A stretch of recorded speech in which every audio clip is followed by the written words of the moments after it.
Welcome back to the Real Improvement Show. We are back with another exciting topic where we discuss everything home improvement, real estate, everything in between. And today it is super, super exciting because we're discussing a topic that you specialize in, Mr. Zeff.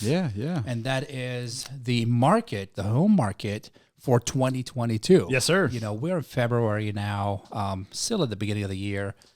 Time is flying. Once again, unfortunately. Yeah, it's kind of crazy how that happens, right? Very much so. Yeah.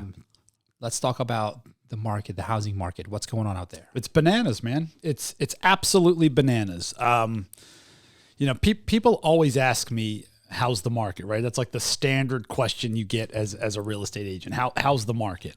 And the answer is the same usually, which is it depends, right? It depends on whether you're buying a home or selling a home, right? But to get right down to it, I said bananas, and that's not an exaggeration. The market is nuts. We are in the throes of one of the craziest sellers markets I've ever seen. I was talking to my father-in-law, and he said that he has never seen a market like this. He's been doing this. He's in his 30th year of selling real estate. Wow. So what do I mean by that, right? Houses, when they go on the market, are flying. I mean, it's almost unbelievable. Multiple offers almost every time. Buyers are out in full force, and I think a lot of that is due to interest rates being so low, right? I'm not a loan officer. I can't really speak to loans and things like that, as far as all those technicalities. But overall, everybody knows interest rates are really low.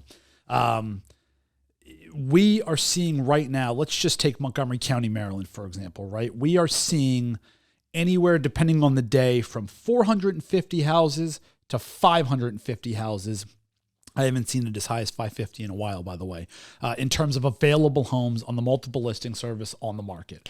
And that is not taking into consideration price. That's not taking into consideration style of home, what type of sale, whether it be a regular sale, a foreclosure, anything like that, right? All across the board on any given day between 450 and 550. And that is insane.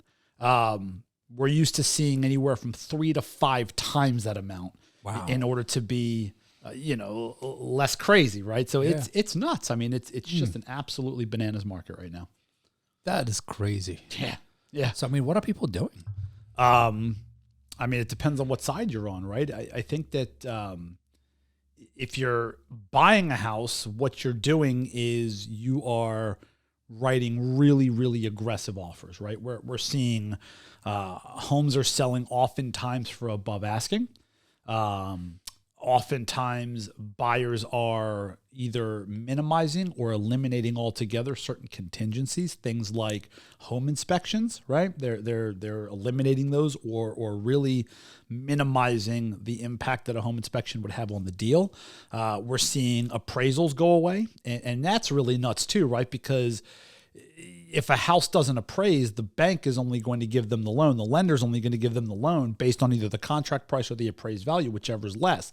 And if you waive your appraisal contingency and that house doesn't appraise for contract price, it appraises for lower, that buyer's bringing cash to the table. Wow. And sometimes that's a significant amount of cash. Sure. Tens of thousands of dollars I've seen before, right? So that's what buyers are doing. Sellers, I think they're excited about the prospect of maybe making all this money on our house, right? You take a house, that let's just say $600,000 and they could, in a normal market sell it for that. Now they're going to sell it for between $625 to $650, maybe even more, depending on the house and the neighborhood. They're excited, right? That's a huge prospect. And the thought that there's little to no risk to those sellers is really, really exciting. The problem they're running into is they're also very nervous because the thought is, I sell my house, then what? Yep. Where do I go?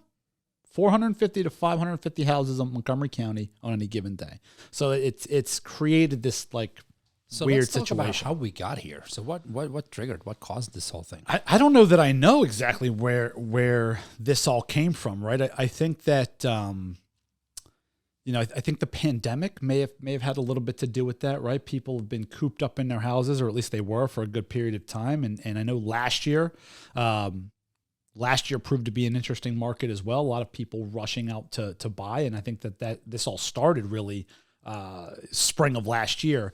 The year before that, we really didn't have much of a spring market because of the pandemic. It didn't really take a hold until the fall, and I think that there's a lot of carryover. I think that's a lot of it, right? People are cooped up now. They're ready to go, but there's still this insecurity, if you will, to where there's not a lot of inventory on the market. I don't know that there's any one answer as far as how we exactly got here, right? I know that, there's a couple of schools of thought, right? I know that new construction is now out in full force, right? Yep. New builds in lots of different areas and lots of different communities. The question becomes whether or not those homes are affordable to a lot of people, right? I mean, I've seen townhouses in certain communities, $700,000, $800,000, $900,000, $1 million townhomes, right? So I think that may be causing some of it also, but those are selling, right? People are buying those up. So, I don't know that there's any one right answer. Yeah. What are you seeing on the new construction side? Now with the price of lumber and the cost of material and just everything that's happening with, the supply chain, are you seeing pricing on new construction also going up? I think that's inevitably going to happen, whether it's a supply chain issue or not, right? Especially when you're in a market like this, folks that are looking at new construction, I tell them if I get the opportunity to, the earlier into the process, the earlier into that site you can get into it, the better, because inevitably what's going to happen is that community is going to typically be at its lowest price right when they start, before there's even a model built, right? Before they've even really oftentimes broken ground on that site. Right. So if you can get in, you get in, because inevitably what's going to happen, and especially in a market like this where the demand is just so pent up and people are doing quote unquote crazy things to get houses, the prices are going to go up quickly as they build and as the demand makes itself apparent. Later on in that process, you wait a year, 2 years sometimes for these sites to get through some of the development. You're paying exponentially more than if you had gotten at the beginning. And I think that makes buyers nervous too, right? Because oftentimes, like I mentioned, there's not even a model built. So people are buying homes almost, it's like you're buying sight unseen, right? They don't have anything to look at unless they want to drive to another community that's maybe farther away where this company has already built a similar model. So it's interesting. It's very interesting. Yeah. Wow. It's crazy. I remember we had, you and I had this conversation, I would say, maybe about a year ago. Mm-hmm. And we were talking about, what was going on. I think it was a similar market, just not as crazy. And, I think if I remember correctly, and correct me, if I'm wrong, you thought it was going to stabilize, by this time this year. But I feel like it's getting worse. Yeah, and it's interesting, right? Maybe I did say it was going to stabilize, but by this time this year, I do think that eventually the market will stabilize. I do think it's absolutely worse, right? I mean, I talk to other real estate agents all the time, and they're just so frustrated because, especially if they're representing buyers. I know when I represent buyers, it's very frustrating. Because it is worse. The inventory is less, right? There's less homes to choose from. I'm telling people all the time, they are going under contract faster than we can put them on the market. And wow, it's bananas. Do I think the market will stabilize? I mean, eventually, right? The problem is I don't know when, right? No crystal ball. I wish I had one. I'd be a bajillionaire. Right. But I think interest rates are slated to go up, and that may cause an impact on the market. Although with the inventory levels being what they are, it may not, right? It may not have this significant impact. All it's going to do is impact people's purchasing power. Yeah. Right. If the inventory still remains low, it's simple supply and demand, right? So if the supply isn't there and the demand is high, this is what we're going to be looking at. I think we're going to have a seller's market. The degree of craziness, I don't know, right? But I think we're going to have a seller's market for the foreseeable future. Yeah. Just because it's just one of those things, and it would be interesting because I feel like when the market turn last time, we went almost from like a buyer's market directly into a seller's market. There was no real transition, right? You would think that you would have, in this situation, a buyer's market, then it would stabilize for a while and then transition over to a seller's market. I feel like to some degree when we got into a seller's market, it just kind of switched. Yeah. And I don't know if that's going to happen again when the time eventually comes where the market starts to change hands from a seller's market to a buyer's market. There's so many factors that go into that as it pertains to politics and the economy and interest rates. And there's so many things that impact that.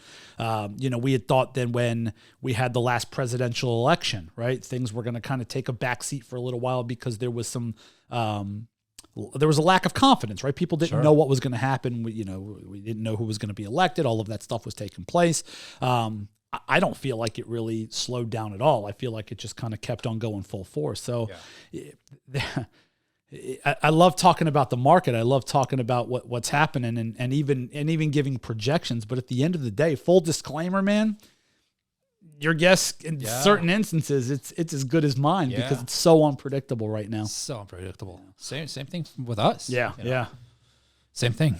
We're obviously facing challenges as well. Yeah. And, we just don't know. We just we take it one day or 1 week or 1 month at a time. Sometimes hour by hour, man. It's nuts. I mean, I'm telling people right now, the way the market sits in this moment, if you are thinking about selling, sell. The question I get next is, well, then what? That's the $1 million question, right? That is going to depend on your tolerance, right? And what do I mean by that? Well, again, if you sell, where are you going? Maybe you're one of the lucky few to secure your next house, or maybe you need to consider renting a place for a while. I know, a lot of people when they're buying, they don't like to hear that because they don't like the thought of paying rent, right? They like the thought of building their own equity. Of course. And of course there's something to be said for that, but it's certainly an option. There's rent back options, right? Where you can rent back the house that you're selling, typically only for as long as about 60 days. Most lenders will I don't know of any lender that will do longer than 60 days. If you're out there, let me know. So that's an option while you continue to pursue. There's short-term rentals, right? Those are typically more expensive than something with a year-long lease. So there are things that you can do, and certainly things that you can consider if you're willing to have that level of tolerance, if you've got the stomach for it, right? It's not going to be easy. Even as a seller in this market, you almost know that, depending on the house, of course. I mean, if a house is totally beat up and you don't price it properly, you're still going to run into issues. But if it shows well or reasonably well and it's priced reasonably well, then in theory, you're not going to have any problem. But the stress comes from that other side, right? Okay, great. Yeah. I'm gonna sell my house and maybe I'll make a whole bunch of money depending on when you bought your house, right? And depending on the level of equity that you have. Right. But then what, right? That's where the stress comes in for these sellers. So, I mean, what do you advise? If I just, if they can't do a rent back, would you say go and rent something until when, I guess? Well, that's the thing, right? I mean, and again, it depends. Everybody's situation is so different, right? There's not a blanket answer here. I think that the key is to determine what the scenario is, what their risk tolerance is, right? If your goal is to take advantage of this market, then we want to talk about those options. If you're super nervous, you're not interested in either a short term or a year plus rental. The thought of the rent back doesn't really appeal to you for various reasons. Look, maybe it's not the market for you to be selling in, and I think that's one of the factors that's causing us to have this lack of inventory. Is we have this lack of inventory, so it's this weird twisted cycle that continues upon itself. I mean, there's no one answer. I think I would tell people that the best thing we can do is to sit down, let's talk, let's assess your specific situation, and let's create a plan, right? Let's create a plan for getting you from where you are to where you want to be. And it may very well be that the right choice for you is to do nothing right now. Because at the end of the day, if you have a house, you have a place to live, you have a roof over your head, as long as you're paying your mortgage, the bank isn't taking it away from you, you're not at any risk. The only risk that you're running is you're not taking advantage of this, ever climbing market that we happen to be in. Absolutely. You know, Absolutely. that's what I'm telling you. Listening to you talk, Dave, and obviously we've had so many different conversations over the years, if not decades. God, I've known you a long time, haven't I? A few years. Yeah. I can't help but to really, feel how much you care about your clients. When I asked you the question, your response was like, let's sit down, let's create a plan, let's find out what your current situation is. Like it's all about the client. Now, I gotta ask you, like, do you feel like most realtors take that approach, or do you feel like it's all about the WIIFM, what's in it for me, right? Yeah. I feel like a lot of them are, about what's in their pockets and what's in it for them, as opposed to, that personal approach. There are a lot of real estate agents, a lot of active licensees just in this area, let alone the state, the country, what have you, right? There are a lot of really, really, really good real estate agents. I mean, there are a lot of agents that their clients are their number one priority, right? When they go into work every day, they've made it a point to have this client first focus, very, very similar to what I have. It's absolutely this client first philosophy. But there are a set of the realtor population, the real estate agent population, just like any industry, right? You've got your good and your not so good, right? So there is a set of realtors out there that, maybe I get in trouble for this, maybe I don't, right? But in all fairness, maybe they don't have any business being in this industry, right? I think that when we're, especially in a market like this, right, it's so easy to get caught up in the whirlwind, the prospect of listing a house and maybe making, thousands and thousands of dollars off of one sale, right? It's very, very appealing. There's so much more to it than putting a sign in the yard, right? Even in a market like this, right? Even in a market where you put a listing on the market, chances are it's going to sell. Well, yeah, chances are you're going to get a contract, right? But it doesn't necessarily mean that it's going to have this easy flight to settlement, right? There's still a lot of work that goes into it. So I think that there's a lot of real estate agents that get caught up in the dollar signs. I think that one of the things that maybe sets me apart, and the reason why I have this client first mentality, is one, I got into the business where that was the team goal, right? It's always been, I've been working with Alan for, I'm in my 12th year now, right? And when I joined up with him, it's always been about this client first mentality. Yep. I also got involved in the real estate market towards the bottom of the market, right? I would say in recent history, the bottom of the real estate market was probably right around 2012. Wow. Right after that big bubble burst, from 2005, 2006, all of that good stuff, right? The bubble burst, the market continued to decline. And in 2012, I would say was really when we hit bottom before it started to kind of recover. Well, I got involved in real estate in 2011.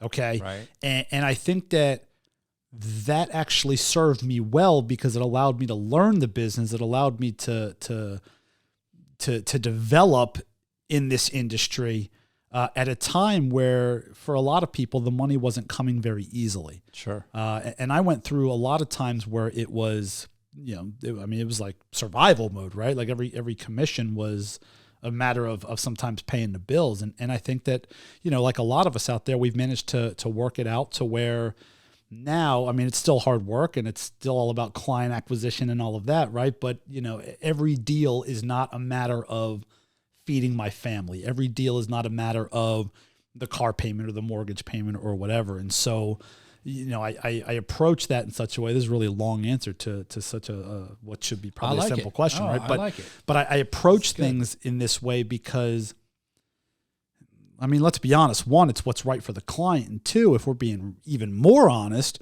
if you do what's right for people, you're going to get more in return as opposed to if you're just looking out for yourself, right? 100%. I've built a business based off of repeat and referral business. Yep. And I've done that by doing what's right for people. If it's not a good situation, tell them, right? Tell them why you think it's not a good decision or a good situation. And at the end of the day, if the buyer or seller still wants to make that decision, that's cool. That's up to them. but give them the information that they need. And I think to re-answer your question, I think it's really easy to get caught up in the prospect of the dollar, and we forget, real estate agents sometimes forget that we're dealing with people's livelihoods. Yep. So that's a significant transaction. Yeah. And that's where I'm at with that. I mean, and that's the way I've always operated. That's the way I will always operate. Right. I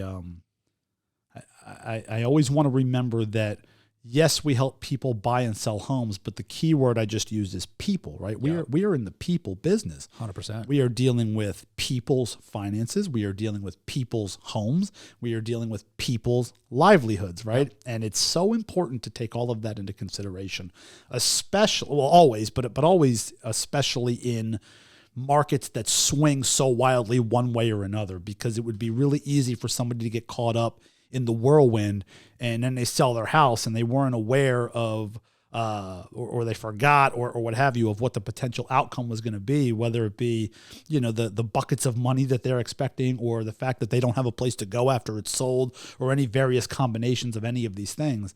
It would be so easy for somebody to get caught up in that. I think it's up to us to kind of keep grounded and make sure that we're supplying all the information so that these people are making really, really educated decisions. Maybe not smart decisions, but educated decisions, right? Absolutely. I mean, whether it's smart or not so smart, that's not for us to decide. Absolutely. I mean, we can go on and on and on about this topic. I could do this for weeks. But for the sake of time, we want to wrap it up, unless you want to add something to No, just the only thing I would add is again, if you're thinking about selling, let's talk about it. If you're thinking about buying, let's talk about it, right? Let's really break down what's happening and how that pertains to your specific individual circumstances or your family circumstances. Yep. To again, the goal here, if you're looking to move, whether it's buy or sell, make sure you're making educated decisions. Make sure you're making a good move for yourself. Absolutely. That said, if you guys have any more questions for Dave or myself, feel free to leave them in the comments below. And obviously, our information is at the bottom as well. Feel free to pick up the phone and call. We're always available. We'll be happy to help as much as we can. Yeah. Thank you again for watching, guys, and we'll see you on the next one.